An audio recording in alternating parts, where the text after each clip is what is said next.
iaitu kes 3,794 merupakan lelaki warga negara Malaysia berumur 71 tahun yang berasal daripada Perlis. Beliau mempunyai sejarah menghadiri Perhimpunan Keagamaan di Sulawesi, Indonesia pada 17 Mac 2020 sehingga 24 Mac 2020. Beliau telah dirawat di Hospital Encik Besar Hajiah Kalsum, Johor pada 5 April 2020 dan disahkan meninggal dunia pada 6 April 2020 jam 11 malam. Kementerian Kesihatan mengucapkan takziah kepada ahli keluarga beliau.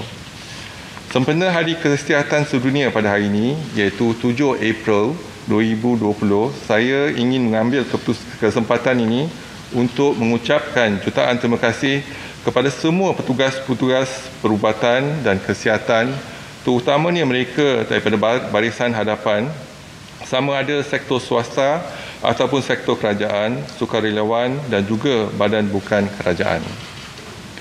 Sekalung penghargaan juga kepada petugas-petugas di belakang tabir yang memainkan peranan penting sebagai tulang belakang dalam memastikan kesiapsiagaan dan kelancaran respon di lapangan. Sesungguhnya kesihatan adalah tanggungjawab kita bersama kerana setiap sektor adalah sektor kesihatan. Pada hari ini kita menyaksikan bagaimana setiap sektor, setiap kementerian, setiap agensi memainkan peranan masing-masing yang kritikal dalam mengurus dan membendung wabak COVID-19 di Malaysia. Dalam situasi gentir ini, petugas-petugas di barisan hadapan dan belakang tabir sedang bekerja keras tanpa mengenal lelah, namun mereka terus cekal berjuang. Perjuangan ini kita perlu pikul bersama sehingga kita berjaya mengakhiri penularan pandemik COVID-19. Perintah kawalan pergerakan diperketatkan telah dimulakan dan dilaksanakan sejak 27 Mac 2020 di beberapa kawasan yang berisiko tinggi. Tujuan perintah kawalan pergerakan diperketatkan ini adalah untuk membendung jangkitan COVID-19 daripada menular keluar dari kawasan tersebut dan bagi memutuskan rantaian penularan jangkitan COVID-19. Langkah ini akan membolehkan aktiviti pengesanan kes secara aktif ataupun active case detection daripada rumah ke rumah dilaksanakan. Selain aktiviti nyah kuman dan nyah cemar dijalankan di kawasan yang berkaitan. Sepanjang tempoh perintah kawalan pergerakan, pihak Kementerian Kesihatan juga ingin memaklumkan dan menasihatkan orang ramai supaya duduk di rumah sambil mengamalkan tahap kebersihan yang optimum pada setiap masa seperti kerap mencuci tangan dengan menggunakan air dan sabun, penjarakan selamat sekurang-kurangnya 1 meter daripada orang lain dan Kementerian Kesihatan akan terus memantau perkembangan kejadian jangkitan COVID-19 melalui segala maklumat yang diperolehi dan akan dimaklumkan kepada rakyat daripada masa ke semasa. Sekian, terima kasih. Kalau ada apa-apa soalan, silakan.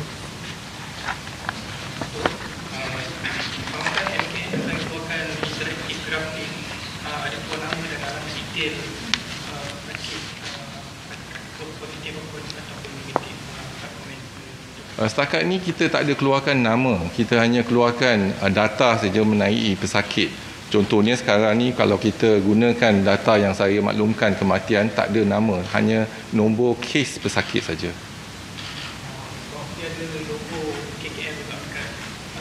Jadi kita tak benarkan untuk mengeluarkan nama ataupun personal data pesakit. Kepulangan semula rakyat Malaysia daripada Singapura. Apakah semalam Menteri Keadaan Datuk kata kena call dulu kan? Apa ni maksudnya ada perbincangan antara Singapura dan Malaysia. Tapi hari ini berlakunya sebaliknya, ada jalan kaki tambah Johor dan bagaimana dari segi persediaan KKM untuk tambahan petugas ataupun. Jadi kita telah menjalankan perbincangan bersama. Jadi kalau boleh warga Malaysia yang bekerja di Singapura, kalau boleh mereka kekal duduk di Singapura untuk tempoh 2 minggu lagi. Jadi kita tengah berbincang dengan pihak di Singapura sama ada majikan mereka dapat kekalkan mereka di Singapura untuk tempoh 2 minggu, dan yang mereka yang hendak kembali akan disaring, dan apabila kita saring kita ambil tindakan seterusnya. Datuk, ada satu kajian di USA yang mendapati vaksin BCG ni dapat mengurangkan kes jangkitan COVID, dan di Malaysia ni kita dah praktikan suntikan BCG tu. Jadi adakah KKM lepas ini mungkin boleh menasihati individu berusia ataupun kumpulan risiko? Setakat ni tak ada dalih yang kukuh untuk kita mengatakan yang BCG boleh mengelakkan ataupun mengelakkan daripada jangkitan COVID-19. Tetapi kajian sedang dilaksanakan bersama dengan WHO dan negara-negara yang lain untuk melihat vaksin, dan kita harap tempoh yang diambil mungkin lebih kurang dalam setahun ataupun setahun setengah baru kita dapat vaksin ni di pasaran. Jadi memakan masa. Kalau kita jumpa compound untuk vaksin dan sebagainya, kita kena laksanakan penyelidikan dulu. Jadi penyelidikan ni mungkin kita akan laksanakan secara dengan negara-negara yang lain. Jadi mungkin Malaysia mungkin akan dikenal pasti untuk menggunakan vaksin tersebut untuk penyelidikan. Jadi tempoh pernikahan biasa dia dalam tempoh 6 bulan ataupun 6 bulan hingga 9 bulan. Jadi kita tunggu penyelidikan ini dijalankan. Tapi apa yang penting adalah sekarang ni Malaysia telah dikenal pasti sebagai satu negara yang dimasukkan dalam kajian, iaitu solidarity trial di dalam tu. Jadi kita melihat pada ubat-ubatan, contohnya ubat hidrokloroquine, contohnya ubat yang baru favipiravir, dan ubat yang lama juga, contohnya lopinavir dengan kitonavir dan sebagainya. Jadi banyak ubat-ubat yang kita tengah lihat sebagai satu kajian digunakan untuk pesakit-pesakit kita. Dan kita harap sekarang ni kita menggunakan obat anti malaria, contohnya obat anti HIV, tetapi off label use, jadi bukan dalam penyelidikan. Apa yang penting, kita perlu ada pendidikan melihat kepada kesan samping ubat tersebut dan keberkesanan ubat tersebut. Jadi kita harap dengan kajian bersepadu dengan negara-negara lain dapat kita hasilkan dengan satu penyelidikan dan data-data yang mana kita boleh guna pakai untuk masa depan. Datuk, just wondering on the street battalion cluster, is there an updated number figure for those screened and those tested, and how many of those are vaccinated? Okay, from the ski petaling cluster, we have taken 20,035 sample. Positive at the moment is 1,657. Negative 13,744. Pending 4,634. And those admitted to the hospital 1,680. Total positive 1,657. And the infection already the infection has already gone through 5th generation. That means 5 generation we have seen in the community. These 1,657, these are the ones who actually attended in person? Attended, yes, right. So what we are doing is that when we identified the positive or the index case now, so then we try to get the family history. In terms of documentation of family history, we are proactive in monitoring the family members, because there are two high-risk group. Number one, family members, and the second is healthcare workers. So if that's the case, that we need to look into their family tree and then identify in terms of anyone in the family members have been infected or the potential to be infected. Just on the index case, do we know the index case for street battalion? We have those positive, 1,657 positive cases. So all of them are? The index case here is 765. There's a hadir perhimpunan tabligh. So 1,657 including family members. So related to that group in Sri Petaling. But the index case that we have here, 765, the first generation infection, 679, second generation 180, and third generation 19, and I've seen fourth generation 7 cases, as well as fifth generation 7 cases. So there's no one index case, but 679? 765, that's the index case. What about the Sarawak cluster? Okay, when we look into the cluster, the biggest cluster that we have today is perhimpunan Sri Petaling. That consists of 42%. Then we did mention about the cluster from imported case from Italy in Sarawak, Kuching. So the jumlah case 40, case baru detected 3 case. So it accounts for about 1% of the total cases that we have. Then kluster persidangan agama di gereja Kuching, kes baru ialah 3 kes, jumlah kes 86 kes. Kluster kenduri di Bandar Baru Bangi, jumlah kes 88 ya, dan hasil siasatan terdapat kes lama tetapi baru didapati berkaitan dengan kluster ini, iaitu 4 kes. Jadi jumlah keseluruhan kes yang melibatkan kluster kenduri di Bandar Baru Bangi ialah 92 kes. Ada soalan kat sini. Okay, for Sabah Health Matter comes under the Federal Ministry, North State. So why Sabah had to buy reagent worth for 500,000 ringgit from Singapore when Federal should be responsible for the supply? And question number 2, kenapa hotel 5 bintang dipilih sebagai pusat kuarantin dan siapa yang decide untuk dalam pesta hotel itu? Sama ada tahanan kuarantin atau ada pihak lain yang terlibat?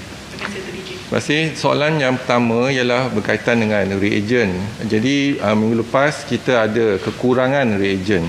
Jadi supplier yang kita kenal pasti ada 3 company tetapi tidak mampu untuk memberikan ataupun membekalkan reagent tersebut, tapi membekalkan hanya 3 ataupun 40% pada keperluan di Kementerian Kesihatan.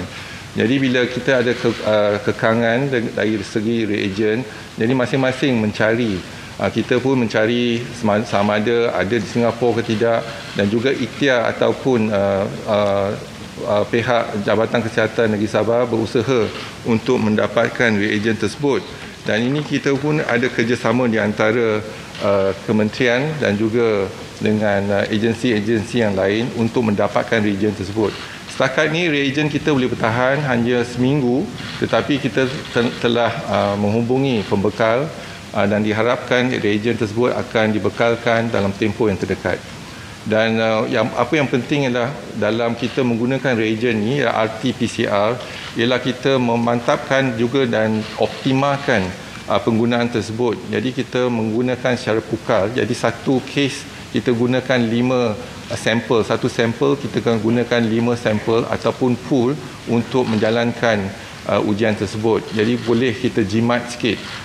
Dan sekarang ni kita harap selain daripada gunakan kaedah-kaedah RT-PCR, kita juga melihat pada kaedah-kaedah yang lain. Contohnya reagent rapid test kit untuk antigen. Jadi kita baru dimaklumkan antigen tersebut, test kit tersebut baru sampai. Mungkin makan masa sehari 2 lagi untuk kita melaksanakan verifikasi untuk ujian tersebut.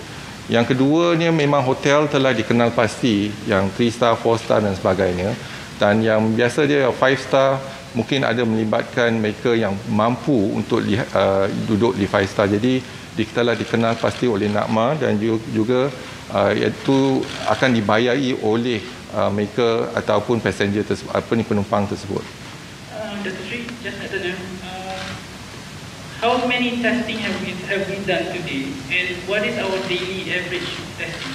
So our capacity from 43 labs that we have is capacity. I'm talking about capacity is 11,500.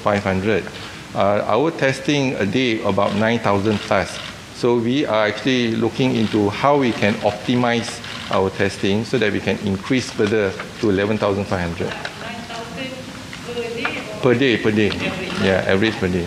We will give you the data in terms of our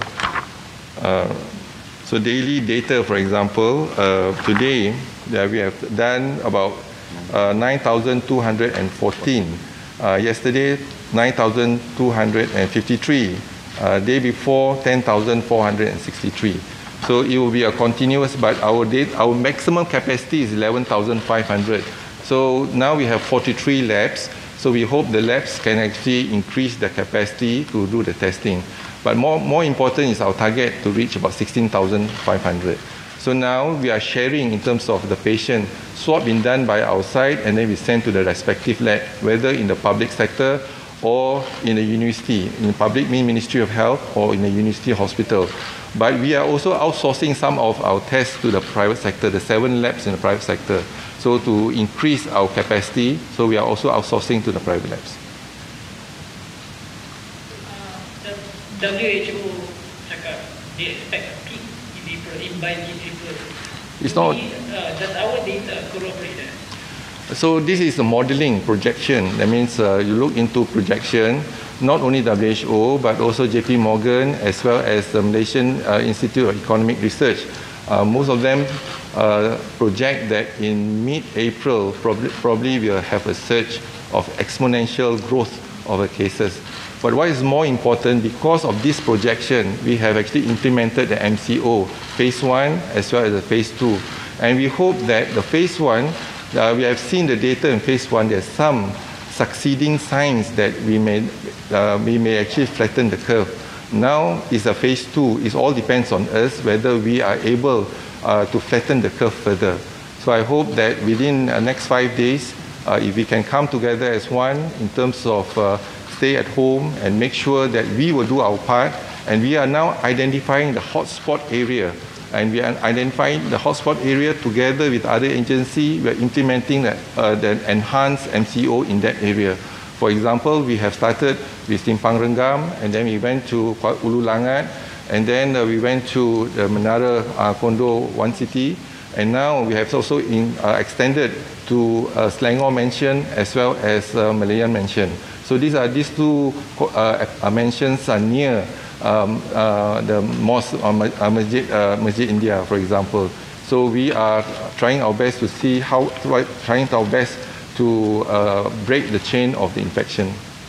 Datuk nak tanya, sekiranya ada rakyat Malaysia positif COVID-19 yang meninggal di luar negara, contohnya di Singapura ataupun di negara jiran, bolehkah jenazah atau mayat kena dibawa balik ke Malaysia? Dan kedua, soalan mengenai kes sporadik. Kita dengar ada kes yang melibatkan di mana individu yang tak ada gejala, tak ada pernah pergi ke luar negara, tak ada kontak rapat tapi dijangkiti COVID-19. So, setakat ni berapa peratus daripada jumlah kes ni yang daripada 3,903 ni, berapa peratus adalah kes sporadik, dan apa yang langkah KKM mengambil berhubung perkara ni? Okay. Sekarang ni kalau kematian di luar negara, kita tak ada lagi setakat ni yang kematian di luar negara dibawa balik. Tapi kalau nak dibawa balik, kita akan ada kita kena mengikuti peraturan-peraturan di Kementerian Kesihatan bagaimana kita nak bawa balik dan sebagainya. Tapi setakat ni tak ada lagi.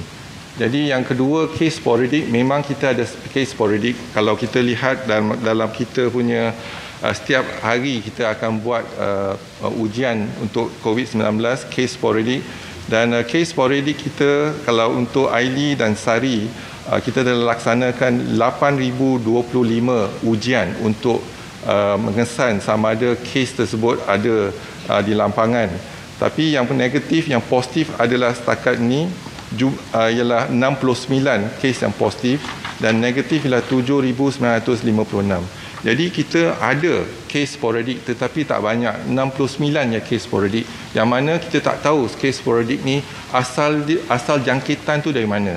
Ada yang kes sporadik tetapi bila kita lihat sejarah, ada sejarah dia berkaitan dengan sama ada di perhimpunan Sri Petaling ataupun berkaitan dengan perhimpunan gereja di Kuching dan sebagainya. Jadi itu bukan kes sporadik sebab kita dapat kesan mana asal usul penjangkitan ni. Tapi yang kita tak dapat kesan ialah 69 kes. Tak tahu macam mana dia dapat jangkitan tersebut.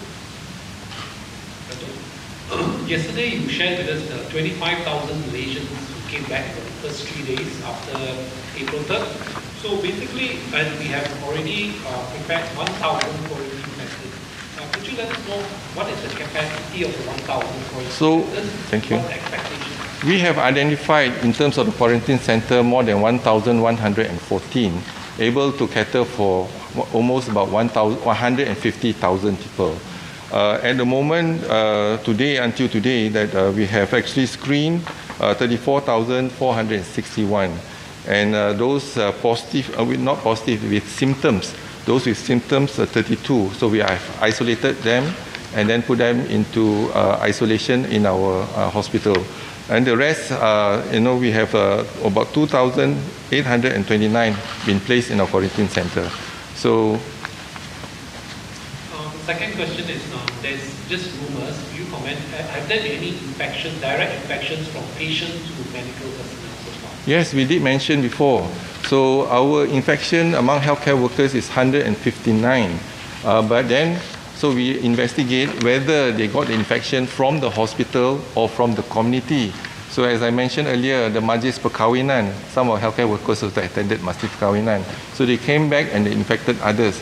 So in total, when we look into the healthcare workers that is got the infection from hospitals, is 30 of them. And 30 of them, some of them have worked in the ICU, for example, taking care of SARI patients, that is sporadic cases, because it was not diagnosed as COVID. So because it's not diagnosed as COVID and you got sporadic cases as COVID, they get infection because they are not wearing the PPE, for example. And those in the clinic is the same, because you have cough and cold, you come in a cough and cold, and then you can actually transmit the infection to our healthcare workers. So all in all, 12 of them from SARI and the rest is from the clinic, and even from those of our doctors going to the field.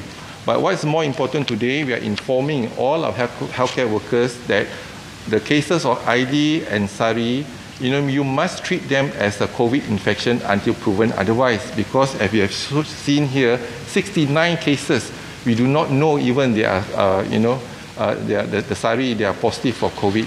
So that's the reason why now we have sent a message to all the healthcare workers in public sector and private sector, protect themselves. When you deal with patients with severe acute respiratory infection in ICU, or those who are coming to the clinic for screening, make sure that you are protected before you examine them. Just going back to testing capabilities, what is our testing capability per 1 million? So you look into the capacity that we are trying to achieve is at the moment is 11,500. We're trying to increase to 16,500. But the solution now, the most important is if we get a faster turnaround time. So now because you use RT-PCR at least about 6 hours. That is normal time, but you have volume, then probably it takes more than 24 hours. The private sector is offering within 24 hours, but sometimes it takes more than 48 hours. So we understand, and then the transport to the lab.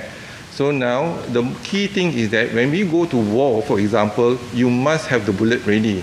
And we must look into how we can shorten the turnaround time. And for example, point of care testing. So if we can actually identify high accuracy and reliable tests, for example, if there's a rapid test kit, a rapid antigen test kit that we are testing now with high accuracy and reliability, then perhaps we can use the antibody and can use the antigen rapid test kit at point of care. All you need is a biosafety cabinet, whether it's in a clinic or whether in a hospital. So then the transport time will be less, turnaround time will be faster, and it can be done within 1 hour or 2 hours. So if we can actually come up with the report within 1 hour and 2 hours, then you don't see the pending cases anymore, because straight away, if you do a test, 1 hour later you get a result. So it's much easier. Now the results you have to wait for 24 hours, then carry forward the next day's report pending. So that's the reason why. But more importantly, as I said, we need to increase. We have limited resources in terms of testing. We cannot test 30 million population, but we do know in certain high-risk group. This is why we are targeting the high-risk group, and then we are using all our expertise as well as our expertise together with our technical and doctors and all that to make sure that we can actually localize them using technology, using track and trace the high-risk group, and then we test them. So I think this is important so that we are using it right time, right place, and appropriately. But just the figures, I know counting all over the world, using per 1 million people. So where are we now, and what we will give you the latest tally, because you look into every day about 9,000, 10,000. So we are re-look again all the tallies in terms of how many new patients that we are testing, how many cases are repeated tests that been done, right? So I'll give you the, we are crunching the data now, right? Tanya lagi berkenaan dengan keberkesanan PKPD. Tadi ada 4 kawasan yang digunakan PKPD dan ada yang dah nak sampai tarikh tamat. So sejauh mana keberkesanan dia daripada segi saringan, jumlah saringan, contact tracing, dan adakah modul ini akan digunakan untuk kawasan PKPD yang seterusnya. Dan soalan nombor 2 berkenaan dengan mesin ventilator dengan mas 10 juta yang kita nak dapatkan dari China. Apakah status barangan tu sekarang dan benarkah dakwaan yang mengatakan bahawa barangan ni sepatutnya sampai ke Malaysia tapi dah dibida oleh negara lain terlebih dahulu sebabkan kita tak dapat barangan tersebut? Okay. Yang pertama, kita lihat pada Perintah Kawalan Pergerakan diperketatkan, kita telah laksanakan dari 4 tempat ya, ataupun 4 tempat. Dan yang pertama ialah di Keluang. Contohnya jumlah penduduk di Keluang yang kita telah laksanakan PKPD Perintah Kawalan Pergerakan diperketatkan. Jumlah penduduk ialah 3,755 dan jumlah kes yang disaring setakat ni ialah 2,536. Dan kita dapati jumlah kes positif di Keluang ada pertambahan, iaitu 4 kes pada hari ini, iaitu ke 174 kes. Dan Bandar Baru Ibrahim Majid 137 kes, iaitu pertambahan 4 kes, dan lain-lain lokaliti ada tambahan 1 kes. Dan pecahan ikut mukim Ulu Benut 151, Keluang 18, Macap 4, Nyoh 1. Dan Ulu Langat jumlah penduduk ialah 1,797 orang. Jumlah kes disaring 1,728 orang. Dan jumlah kes positif Ulu Langat ialah 350 kes. Ada pertambahan 11 kes. Jadi apabila kita laksanakan active case detection dan kita dapat mengesan 11 orang lagi. Jadi di Kampung Sungai Lui kekal 90 kes dan bukan Kampung Sungai Lui ialah 260 kes, pertambahan sebanyak 11 kes. Dan juga kalau kita lihat di Menara Plaza City One jumlah penduduk dianggarkan 5,000, kita dah mampu saring setakat ni ialah 2,109 orang. Dan kes positif di Menara Plaza City One adalah 30 kes. Ada pertambahan 6 kes. Malam 24, hari ini ada pertambahan 6 kes. Dan juga kita telah melaksanakan PKPP ataupun Enhanced MCO, iaitu di Selangor Mansion dan Malaysian Mansion, dan kita dapati ada 15 kes yang positif di situ. Jadi kita harap kita dapat saring 2 mansion ini untuk mendapat ataupun trace and track, dan kita uji, kita isolate dan kita rawat pesakit tersebut. About the solidarity trial, we have been using chloroquine since first wave kan. But at that point of time, WHO cautioned us from using that thing because of we should decide the caution and everything. So if we just take the risk like that? What we said is all the medicine yang kita guna, all ubat-ubat yang kita guna ialah ubat off label. Berarti memang tak recommended to use, but in times of crisis kita lihat dalih ataupun evidence. Jadi evidence ada mengatakan contohnya antiretroviral boleh diguna sebab kita pernah guna masa SARS dan sebagainya. Jadi kita menggunakan ubat tersebut. Dan hydrochloroquine adalah satu ubat untuk merawat malaria. Tetapi kita tahu dia ada berkesan untuk anti radang, iaitu anti-inflammation. Jadi menggunakan ubat tersebut, kita dapati kes-kes yang kita dah menggunakan ubat tu sejak hari pertama lagi.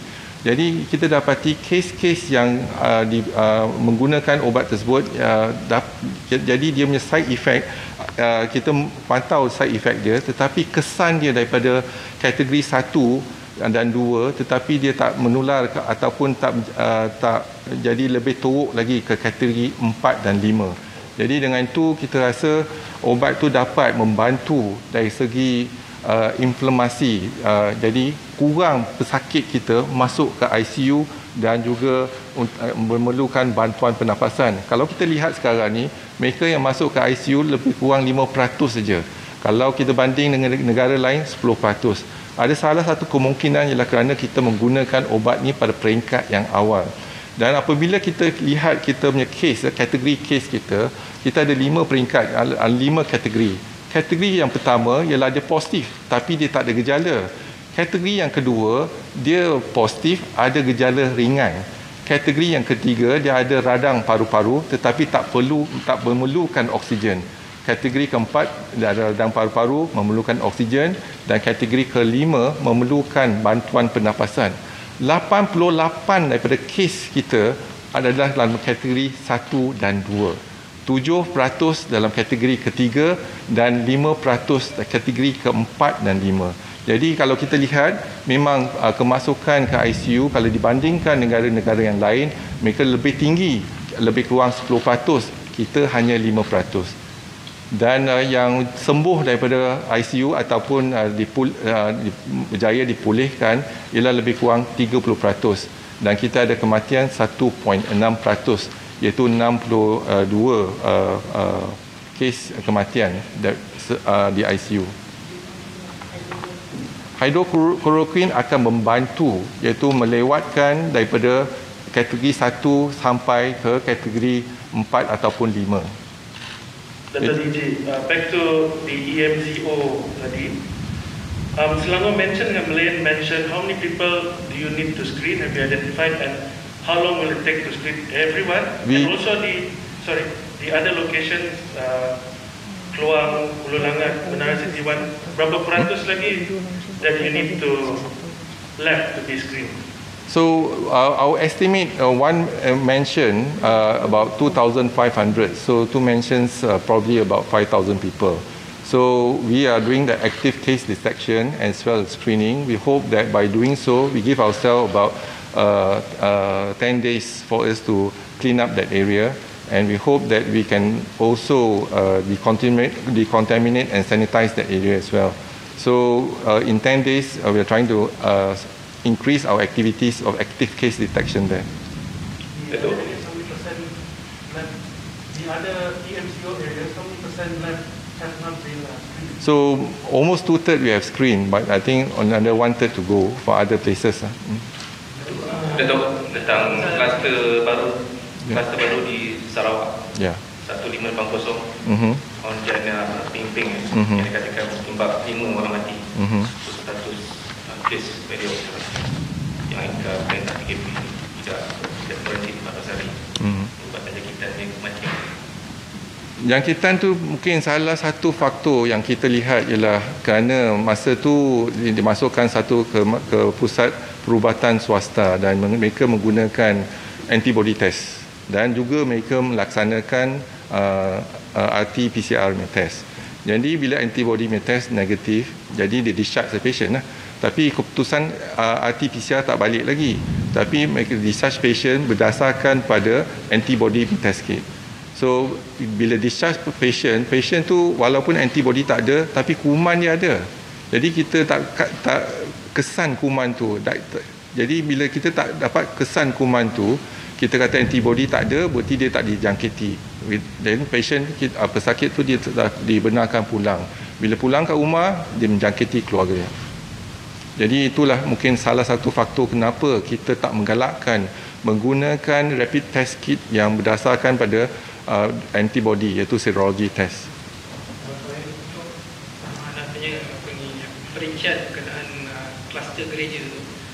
Jadi sebenarnya bila persidangan tu dibuat dan bila positif yang pertama yang positif pertama berlaku, dan adakah sudah diinspeksi atau sanitasi gereja berkenaan serta pengesanan konten dah berapa ramai?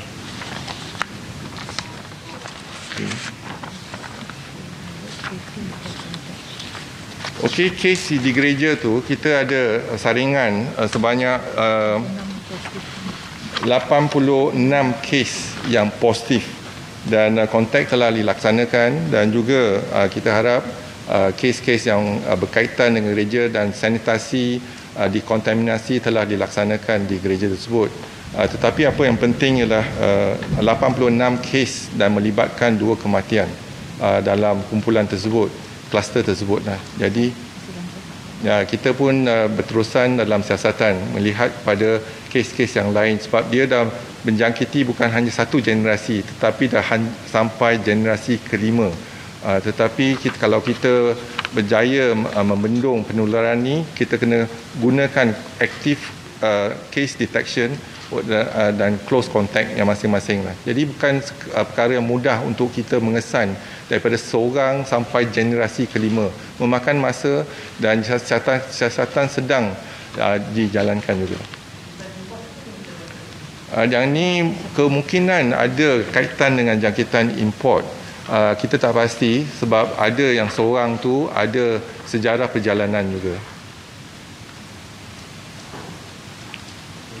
Okey, terima kasih.